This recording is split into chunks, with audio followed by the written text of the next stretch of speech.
ரேடியா ரேடியா madam என்ன madam இப்படி பண்றீங்க? கதவு தரங்க மேடம். என்ன முட்டாள்தனமா பண்ற? மேடம் கதவு தர. முடியாதுப்பா. நான் சென்னைக்கு போறதுக்கு நீங்க சம்மதிச்சாதான் நான் கதவை திறப்பேன். சார் சார் சரின்னு சொல்லுங்க சார். அப்பா ரூம் குள்ளே கடந்து செத்து போயிடுவேன். சார் சார் சரின்னு சொல்லுங்க சார். சார் ப்ளீஸ் சார் சரின்னு சொல்லுங்க சார். நீ சென்னைக்கு போய் படிக்கிறதுக்கு சம்மதிக்க மாட்டேங்க. முதல்ல கதவு தர. யோ டாக்டருக்கு போன் பண்ணியா? போய் கதவு தரமா சீக்கிரம். நான் கதவை திறந்த பிறகு நீங்க பேச்சு மாற மாட்டீங்கல்ல? ஐயோ சத்தியமா மாற மாட்டேமா. முதல்ல கதவு தரமா சீக்கிரம். கதவு தரங்கறல்ல சீக்கிரம் சீக்கிரமா கதவு தரமா. ரேடியா ரேடியா ரேடியா என்ன காரியம் பண்ண? ஏன் இப்படி பண்ண? ரேடியா ஐயோ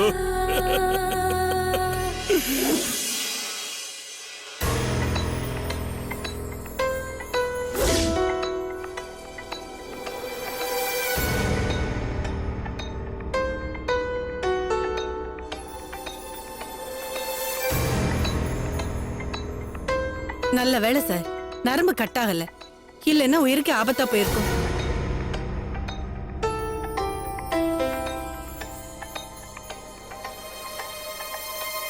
இதுல 2 வேளைக்கு மெடிசன் எழுதியிருக்கேன், இதை கொடுங்க. Thank you doctor. ஓகே சார், நான் வரேன். சரிங்க.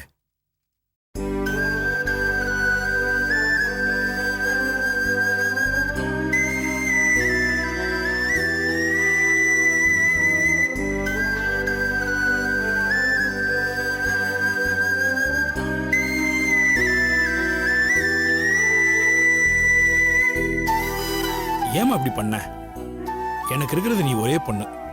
உனக்கு ஏதாவது ஒன்று ஆயிருந்தா என்ன இருக்கு சொல்லு. ஒன்னும் ஆயிருக்காதுப்பா. நான் செத்து போயிருப்பேன், அவ்வளவுதான். அதுக்கு பிறகு உங்களுக்கு என்னால எந்த பிரச்சனையும் இருக்காது. இது என்ன அசிங்கப்படுத்துற மாதிரி இல்ல? நீ செத்தாலும் சாவ, ஆனா என் பேச்ச கேட்க மாட்டேன், அப்படித்தானே? நீங்களும் அப்படித்தானே இருக்கீங்க. என்ன மட்டும் எதுக்கு குறை சொல்றீங்க? எனக்கு என்ன ஆனாலும் பரவாயில்ல, உங்க பிடிவாதத்தை விட்டு கொடுக்க மாட்டேன்னு தானே நீங்களும் இருக்கீங்க. உங்களுக்கு இருக்கிற பிடிவாதம் எனக்கு மட்டும் இருக்காதா என்ன? இல்ல இருக்க கூடாதா? இப்ப நீ சென்னைக்கு போனோம், அந்த விஜயை பார்க்கணும், அப்படித்தானே? நான் சென்னைக்கு போறேன்னு சொன்னது படிக்கிறதுக்கு தானே தவிர விஜய் பாக்குறதுக்கு இல்ல. படிக்கிறதுன்னா இங்கேயே படிக்கலாமே, சென்னைக்கு எதுக்கு போனோம்? நான் சென்னையில தானே படிச்சிட்டு இருந்தேன், நீங்க தானே நீங்க கூட்டிட்டு வந்தீங்க. என்கிட்ட டிஸ்கஸ் பண்ணாம நீங்க என்ன இங்க கூட்டிட்டு வந்தது எனக்கு பிடிக்கல. அதனாலதான் நான் மறுபடியும் சென்னைக்கு போய் படிக்கணும்னு சொல்றேன். பயப்படாதீங்க. நீங்க நினைக்கிற மாதிரி நான் விஜய பாக்குறதுக்காக சென்னைக்கு போகணும்னு சொல்லல. பார்க்கவும் மாட்டேன். எனக்கு சென்னையில என் ஃப்ரெண்ட்ஸுங்களோட சேர்ந்து படிக்கணும், அவ்வளவுதான்.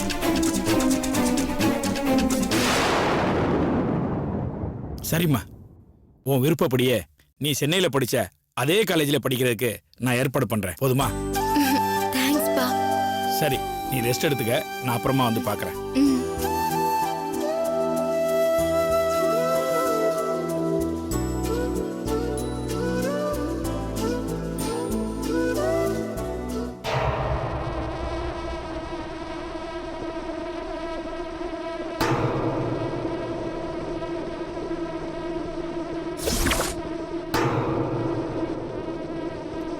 தண்டபணி சார் சொல்லுங்க சார். ரேணுகா மறுபடியும் சென்னையில போய் படிக்கணும்னு சொல்றா. சரிங்க சார். நானும் அனுப்புறதா முடிவு பண்ணிட்டேன். அடுத்த வாரம் ரேணுகா சென்னைக்கு போறதுக்கு எல்லா ஏற்பாடும் பண்ணிடு. ஓகே சார், பண்ணிடுறேன் சார். அப்புறம் காலேஜ் பிரின்சிபால்கிட்ட சொல்லிடு, அப்பதான் நம்ம பேசுறதுக்கு வசதியா இருக்கும். சரி சார். சரி, கிளம்பு. வரேன் சார். சார் ஒரு சின்ன டவுட்டு சார். ரேணுகா மேடம் சென்னைக்கு திரும்ப வந்துட்டாங்கன்னு தெரிஞ்சா அந்த விஜயால எதுவும் பிரச்சனை வராதா சார்? வரும், கண்டிப்பா வரும். சென்னைக்கு போனாலும் அந்த விஜயை பார்க்க மாட்டேன்னு தான் ரேணுகா சொல்றா. ஆனா அவளை பத்தி எனக்கு நல்லா தெரியும். ரேணுகா கண்டிப்பா விஜயை போய் பாப்பா. அப்படி பார்த்தான்னா என்ன செய்யணுங்கிறத நான் சொல்றேன். அதுக்கப்புறம் ரேணுகா அந்த விஜய் இருக்கிற பக்கமே திரும்பி பார்க்க கூடாது. நீ என்ன பண்றேன்னா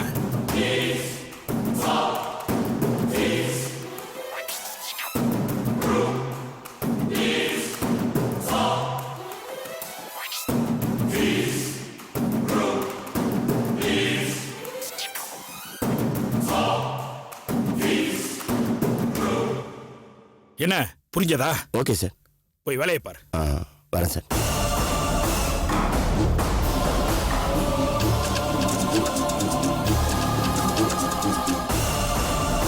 இந்த அரசியல்வாதியோட ரத்தம் எப்படியெல்லாம் யோசிக்கும்னு என்னால சொல்ல முடியாது.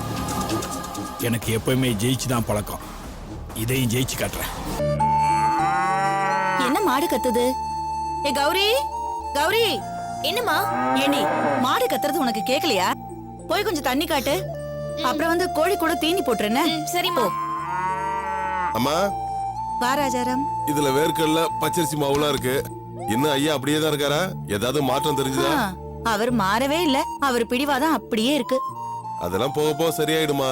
சரி. எதுக்கு ஐயா கொஞ்சம் பக்கத்துல இருந்து பாத்துக்கோங்க. நான் வரேம்மா. சரி. ராஜாராம், சொல்லுங்கம்மா. தென்னை மரத்துல நிறைய தேங்காய் கீழே விழுந்துட்டே இருக்கு. அதை கொஞ்சம் வெட்டி போட்டுட்டு பா நாளைக்கு. சரிம்மா. சரி. நாளைக்கு காலையில வந்து வெட்டி போட்டு வரேம்மா. சரி. லட்சுமி,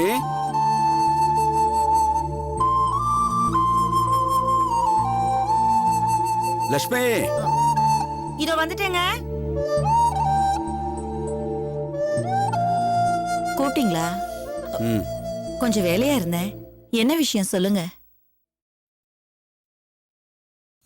உங்ககிட்ட கொஞ்சம் முக்கியமா பேசணும். அதுக்கு தான் கூப்பிட்டேன்.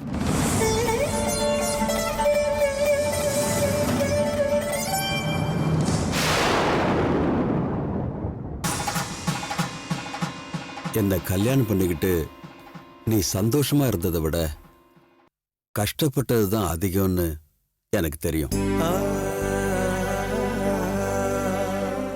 என்ன பண்றது லட்சுமி, என்கிட்ட இருக்கிற குறைகள் எனக்கே தெரிஞ்சாலும் என்னால என்னை மாத்திக்க முடியல. அதனாலதான் தெரிஞ்சே உன்னை கஷ்டப்படுத்திக்கிட்டு இருக்கேன்.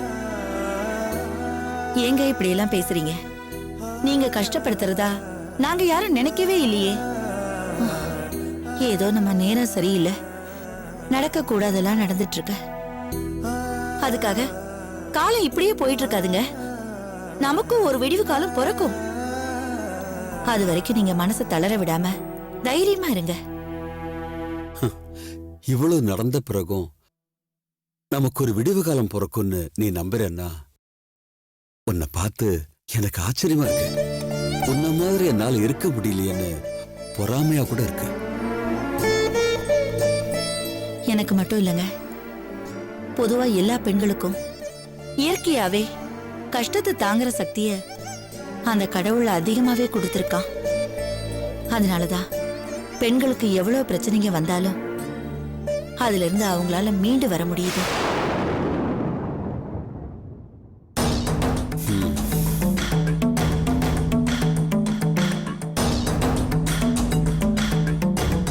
இப்ப நான் சொல்ல போற விஷயத்தையும் அதே மாதிரி நீ தாங்கிக்கத்தான் வேணும் லட்சுமி. நாம இந்த ஊரை விட்டு போகலான்னு முடிவு பண்ணிருக்கேன்.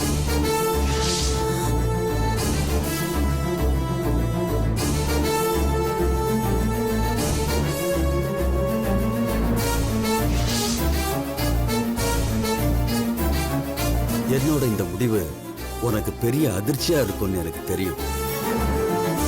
ஆனா இதை தவிர எனக்கு வேற வழி தெரியல. நாம மெட்ராஸ்ல ஒரு வீடு பார்த்து குடி போயிடலாம். ஏங்க இப்படி குடும்பத்தோட பட்டணத்துல போய் தங்குற அளவுக்கு அப்படி என்னதாங்க நடந்துச்சு? என்ன நடந்துச்சா? இன்னும் என்ன நடக்கணும்? காயத்ரி பண்ண வேலையால வெளியில தலை கட்ட முடியல.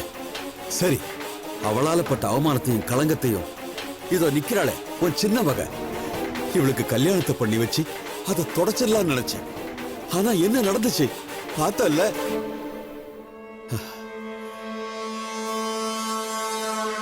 இனியும் நாம இங்க இருந்தா நம்ம கௌரி கல்யாணம் நடக்காது.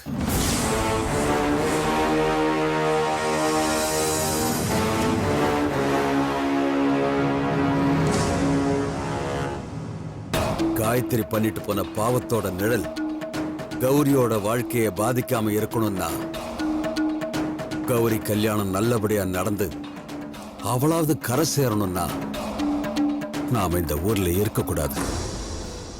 இந்த ஊரை விட்டு போய்தான் ஆகணும்.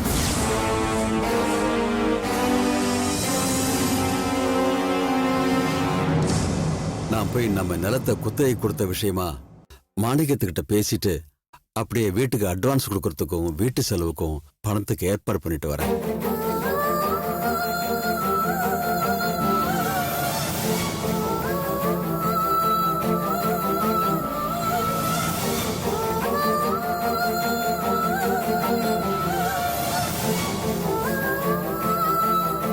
என்னம்மா அப்பா இப்படி சொல்லிட்டு போயிட்டாரு? அதாண்டி எனக்கும் தெரியல. நான் ஏதாவது எதிர்த்து பேசினா மறுபடியும் தற்கொலை அது இதுன்னு போயிடு வரும்னு பயமா இருக்குடி. ஒண்ணு பண்ணலாமா? மாமா கிட்ட விஷயத்த சொல்லி மாமாவை கூட்டிட்டு வரலாமா? யார் சொல்லிதான் இந்த மனுஷன் கேக்குறாரு? மாமாவை கட்டாயப்படுத்தி சொல்லலாமா? சரி வா, மாமா தோட்டத்துல தான் இருப்பாரு, போய் சொல்லிட்டு வரலாம். நட.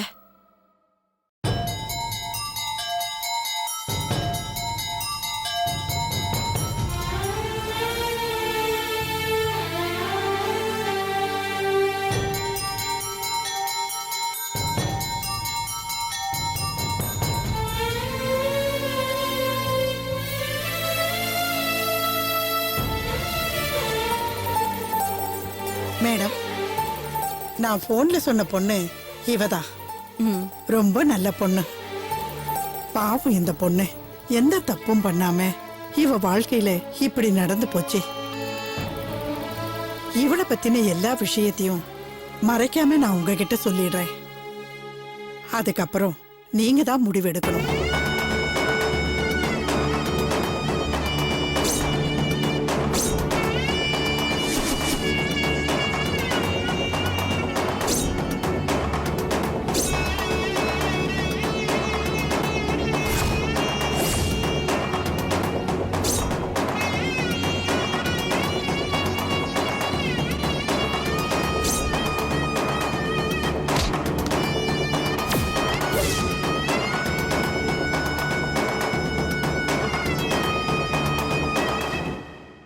சிவகாமி அம்மா, உங்களை பத்தியும் உங்க குடும்பத்தை பத்தியும் எனக்கு நல்லா தெரியும். ஊரே நல்லா இருக்கணும்னு தலைமுறையா நல்ல விஷயம் பண்ணிட்டு இருக்கீங்க. நீங்க ஒரு பொண்ணு இங்க படிக்கிறதுக்கு ரெக்கமெண்ட் பண்றீங்கன்னா நிச்சயமா அது தப்பா இருக்காது. இது மட்டும் இல்ல, இந்த பொண்ணோட சர்டிபிகேட்ஸ் எல்லாம் பார்க்கும்போது எல்லா கிளாஸ்லயும் ஃபர்ஸ்ட் ரேங்க் வந்திருக்கா. எதிர்காலத்துல கலெக்டர் ஆகி நாட்டுக்கு சேவை செய்யணும்னு லட்சியத்தோட இருக்கா. கல்வியோட முக்கியத்துவம் என்னன்னு எனக்கு நல்லா தெரியும். உங்க மேல நம்பிக்கை வச்சு இந்த பொண்ணை நான் காலேஜ்ல சேர்த்துக்கிறேன்.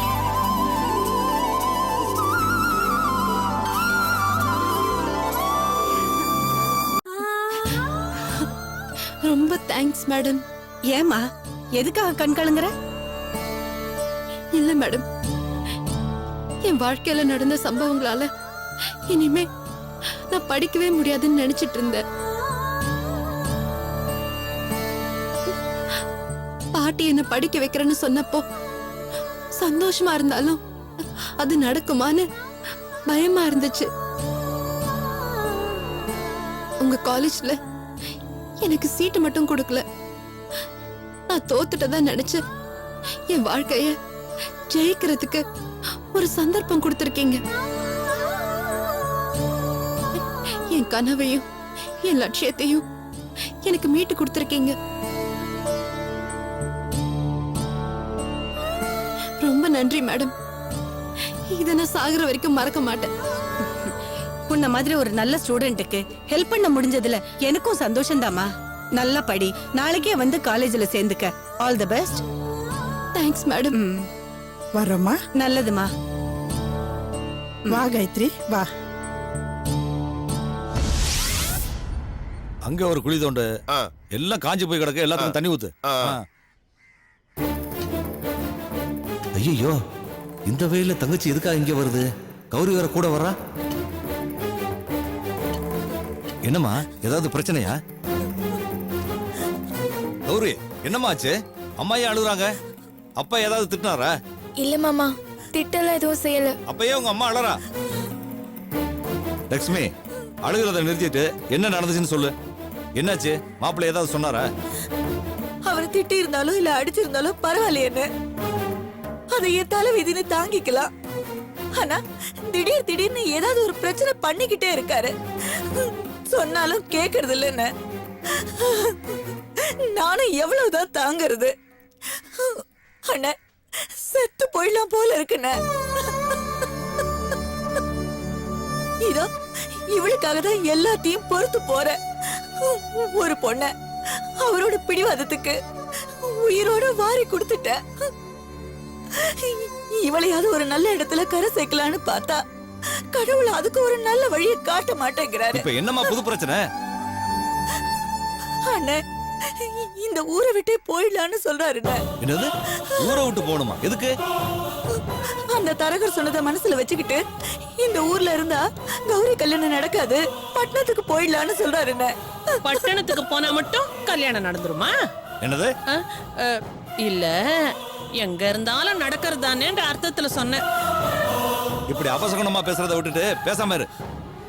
சரி சரி, மாப்பிள்ளைகிட்ட ஏதாவது பேசி சமாளிக்க முடியுமான்னு பாப்போம் வாங்க.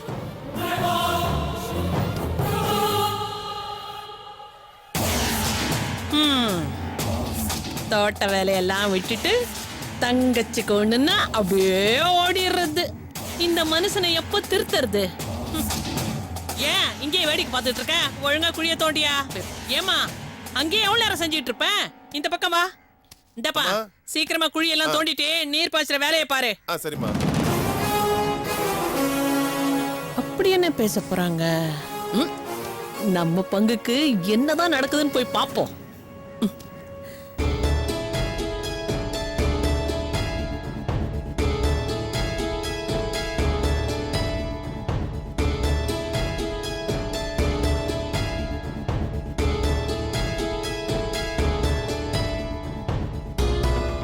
என்ன லட்சுமி, சொல்லாம கொள்ளாம ரெண்டு பேரும் எங்க போனீங்க? உங்க அண்ணனும் அண்ணியும் வேற வந்திருக்காங்க. என்ன விஷயம்? ஒண்ணும் இல்ல மாப்பிள்ள, நீங்க ஏதோ கோபத்துல ஊரை விட்டு போலான்னு சொன்னீங்களாமே, அதை கேட்டுட்டு தங்கச்சி ரொம்ப பயந்து போயிடுச்சு. உங்ககிட்ட பேச பயந்துகிட்டு என்கிட்ட வந்து சொல்லுச்சு. நான் அப்பவே தங்கச்சி கிட்ட சொன்னேன், மாப்பிள்ளை ஏதோ கோபத்துல சொல்லியிருப்பாருன்னு. என்ன இருந்தாலும் அதுக்கு ஒரு பயம். யாரா இருந்தாலும் மக்க மனுஷால விட்டுட்டு ஊரை விட்டு போறதுன்னா ஒரு பயம் தானே. என்ன லட்சுமி இதெல்லாம்? நாம இந்த ஊர்ல இருக்கலாமா இல்ல வேற ஊருக்கு போலாமாங்கிறது தனிப்பட்ட விஷயம். இதெல்லாம் உங்க அண்ணன் கிட்ட சொல்லி எதுக்கு அவரை தொந்தரவு பண்ற? மாப்பிள்ள, நீங்க என்ன மனசுல நினைச்சுக்கிட்டு இப்படி எல்லாம் பேசுறீங்கன்னு எனக்கு புரியுது. என் குடும்ப விஷயத்தை எனக்கு பாத்துக்க தெரியும். நீ உன் வேலையை பாத்துக்கடான்னு சொல்லாம சொல்றீங்க, அப்படித்தானே?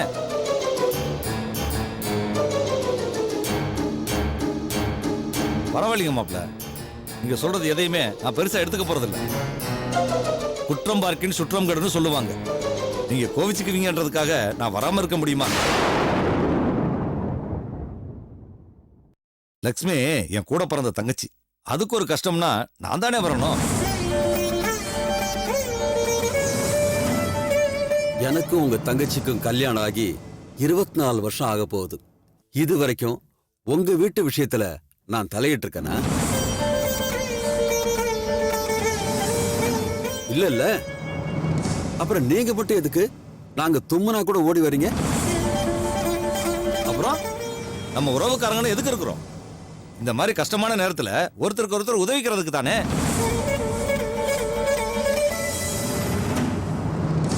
இப்ப என்ன ஆயிடுச்சுன்னு இந்த ஊரை விட்டு போகணும்னு நினைக்கிறீங்க? உங்களுக்கு என்ன, கௌரி கல்யாணம் நடக்கணும் அவ்வளவுதானே. நான் தான் மாப்பிள்ளை பாக்குறேன்னு சொல்றேன், அப்புறம் என்ன? நீங்க மாப்பிள்ளை பாப்பீங்க, வர்றவங்க கேட்கிற கேள்விக்கு நான் தானே பதில் சொல்லணும். தங்கச்சிய பொண்ணு பார்க்க வரவங்க அக்காவை பத்தி கேக்குறாங்க, அதுக்கு யார் பதில் சொல்றது? எல்லாம் அந்த ஓடுகாலியில வந்து கேட்கிறவங்களுக்கு நான் பதில் சொல்றேன் மாப்பிள்ள, நீங்க ஏன் கவலைப்படுறீங்க? மாப்பிள்ள, நான் ஒன்னு சொல்றேன், தப்பா எடுத்துக்காதீங்க. ஊர் உலகத்துல எல்லாம் தான் குடும்பத்துல தப்பு பண்ணியிருந்தா அதை எப்படி மூடி மறைக்கலாம்னு நினைப்பாங்க. இல்லைன்னா எங்க வீட்டு பொண்ணு தப்பே பண்ணலன்னு சாதிப்பாங்க. ஆனா நம்ம அப்படியா பண்ணோம்? நம்ம பொண்ணு தப்பு பண்ணாலா இல்லையான்னு தெரியறதுக்கு முன்னாடியே அவ தான் தப்பு பண்ணான்னு சொல்லி அவ முகத்துல சேத்த வாரி பூசி வெளியே விரட்டிட்டோம்.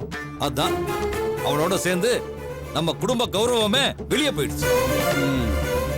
எல்லாரும் ஒன்னா சேர்ந்துக்கிட்டு என்ன குத்த சொல்ல ஆரம்பிச்சிட்டீங்களா? குத்தம் சொல்லல மாப்பிள, தப்ப நம்ம செஞ்சுட்டு அவன் மேல பழிய போடுறதா சரியில்லைன்னு சொல்றேன்.